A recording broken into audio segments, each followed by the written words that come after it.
पहले तो एग्जाम को क्लियर करना मुश्किल था, अब तो एग्जाम देना तक इन्होंने मुश्किल कर दिया है। तो ये कंपनी है जिसने एसएससी का पूरा घोटाला किया है, जिसका नाम है एडिक्वेटी कंपनी। इससे पहले जो एसएससी को कंडक्ट कराने का टेंडर था वो था टीसीएस के पास में, लेकिन 2025 में फिर से टेंडर को निकाला गया, जो कि 2025 में एडिक्वेटी कंपनी को टेंडर दे दिया गया। इसका कारनामा तो आपको पता ही है, लेकिन इससे पहले भी इसने कई कारनामे कर रखे हैं जो कि मैं आपको बताता हूं। अब 2020 से लेकर 2024 तक इसने काफी एग्जाम्स में घोटाले किए हैं, पेपर लीक किए हैं।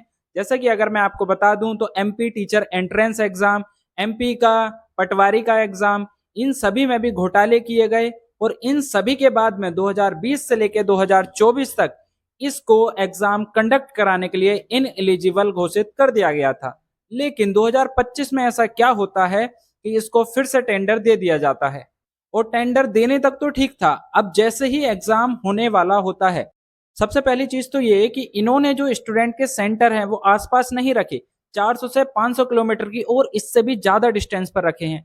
सबसे पहला जो चुनौती थी स्टूडेंट के सामने वो यही थी कि हम सेंटर पर पहुंचे कैसे, क्योंकि जो एडमिट कार्ड थे वो 2 से 3 दिन पहले ही अपलोड किए गए थे। और जैसा कि आपको मैं एक फोटो दिखाऊं तो इसमें ये जो सेंटर है, एक स्टूडेंट का एडमिट कार्ड है, इसमें इसका सेंटर अंडमान निकोबार रखा गया है। और ये कहाँ का रहने वाला है? ये मुंबई साइड का रहने वाला है। अब ये यहाँ से वहां जाए तो इसको टाइम नहीं लगेगा क्या जाने में? अब दूसरी बात आती है कि चलिए जैसे तैसे करके स्टूडेंट्स, जो गरीब स्टूडेंट है वो इतनी दूर इधर उधर से पैसे कर करा कर सेंटर पर पहुंचते हैं, तो उन्हें पहुंचते ही सबसे पहली चीज क्या पता चलती है? ऐसा बहुत सारे सेंटर्स पर हुआ है कि स्टूडेंट को जाते ही बोल दिया गया है कि आपका यहाँ पर एग्जाम नहीं होगा। ना ही तो उन्हें कोई पहले से नोटिफिकेशन थी, ना ईमेल गया था, ना कोई नोटिफिकेशन, एनीथिंग, कुछ भी नहीं उनको नोटिफाइड किया गया था। और जब वो वहां पर पहुंच जाते हैं एग्जाम सेंटर पर, तो उनसे ये बोला जाता है कि अब आपका एग्जाम नहीं होगा।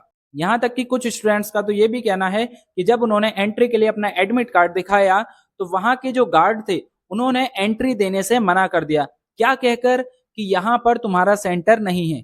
जबकि उस सेंटर में, दैट मीन्स उसके एडमिट कार्ड में जो एग्जाम सेंटर लिखा हुआ था वो सेम ही प्लेस पर पहुंच रखे।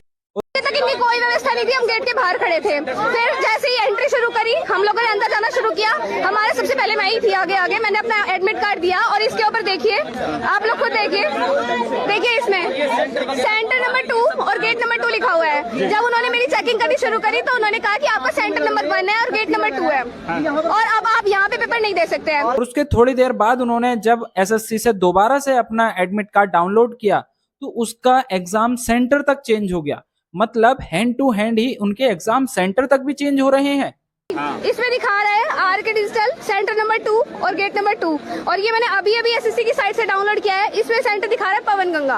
On the spot centre change किया है इन लोगों ने। और जैसे तैसे करके कुछ स्टूडेंट्स अंदर पहुंचे भी, तो अंदर पहुंचने के बाद क्या होता है कि कुछ के माउस नहीं चल रहे हैं, कुछ के मॉनिटर नहीं चल रहे हैं, और जिनके चल चुके हैं उनका बीच एग्जाम में ही सिस्टम बंद हो जाता है।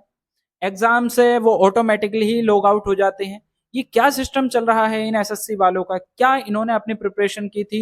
इन्होंने इतना पैसा बच्चों से कलेक्ट किया, उस पैसे का क्या किया इन लोगों ने? ये ऐसी व्यवस्था कर रखी है इन्होंने।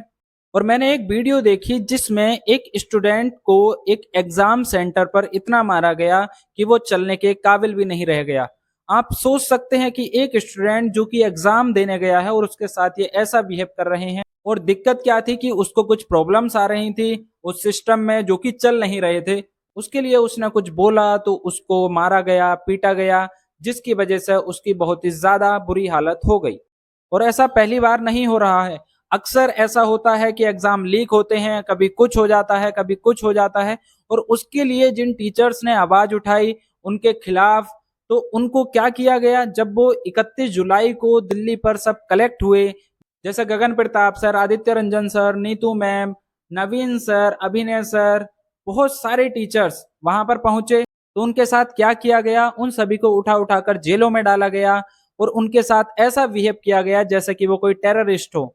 और बहुत सारे टीचर्स को तो 4 से 5 घंटे तक बसों में वो घुमाते रहे, ना ही उन्हें पानी दिया गया, ना ही तो उनको वॉशरूम वगैरह के लिए जाने दिया, कुछ भी नहीं करने दिया, केवल और केवल बस में बैठाया और बस को इधर से उधर तक घुमाते रहे। जिस देश में टीचर्स रोड पर आके रोने लगे और उनकी ये व्यवस्था हो, वो देश कैसे तरक्की कर सकता है, क्या आप मुझे ये बताएंगे? अब यहाँ पर एसएससी वालों का कुछ नहीं जाता है उन स्टूडेंट्स का जो सालों साल से अपनी प्रिपरेशन कर रहे हैं, टीचर्स का जो पूरी मेहनत से स्टूडेंट को पढ़ाते हैं। इतना कुछ करने के बावजूद जब वो एग्जाम देने जाते हैं, वहां पर इतना कुछ हो जाता है, उनको एग्जाम नहीं देने दिया जाता, अंदर नहीं जाने दिया जाता है। जो अंदर पहुंच जाते हैं उनका सिस्टम बीच में ही बंद हो जाता है। क्या यही व्यवस्था करा रखी है? हमें गवर्नमेंट से जवाब चाहिए कि आप करना क्या चाहते हैं। पहले तो एग्जाम को क्लियर करना मुश्किल था, अब तो एग्जाम देना तक इन्होंने मुश्किल कर दिया है।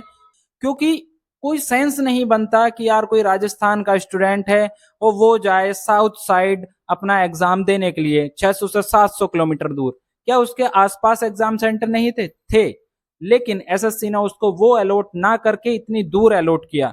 क्यों? क्योंकि एसएससी चाहती है कि स्टूडेंट एग्जाम ही ना देने जाए, क्योंकि अगर एग्जाम देंगे नहीं तो सिलेक्शन तो बहुत दूर की बात है। इन्होंने एक ही मुहिम चला दी है, अब स्टूडेंट को एग्जाम हम नहीं देने देंगे, क्योंकि अगर एग्जाम नहीं देंगे तो इनका सिलेक्शन तो हो चला। तो हमें गवर्नमेंट से ये जवाब चाहिए कि ये करना क्या चाहते हैं और इनका नेक्स्ट स्टेप क्या है इस चीज के लिए, क्योंकि ये आए दिन ऐसी न्यूज बढ़ती जा रही हैं, ऐसे इंसिडेंट्स बढ़ते जा रहे हैं कि एग्जाम लीक हो रहे हैं। एसएससी हमें जवाब दो कि आप करना क्या चाहते हैं, इस सब के पीछे आपका क्या उद्देश्य है। ऑल्सो गवर्नमेंट से हम ये पूछना चाहते हैं कि आप ऐसी कंपनी को टेंडर देते ही क्यों हो जिसके ऊपर एग्जाम को कंडक्ट कराने की इन एलिजिबिलिटी का स्टाम्प लगा हुआ है, उसके बावजूद आप उस चीज को उनको टेंडर दे देते हो। ऐसा नहीं है कि ये किसी को पता नहीं है, पता सभी को है, क्योंकि अगर ये ऐसा करेंगे नहीं तो ये पैसा कमाएंगे कैसे। इन्होंने हर किसी चीज को बस पैसा कमाने का एक जरिया बना लिया है। एग्जाम हो रहे हैं, उसका पैसा, कोई क्वेश्चन गलत हो जाता है तो उस क्वेश्चन को करेक्ट करने का ये हर स्टूडेंट से 100 रुपीज चार्ज करते हैं। क्या मतलब है इस सभी चीज का?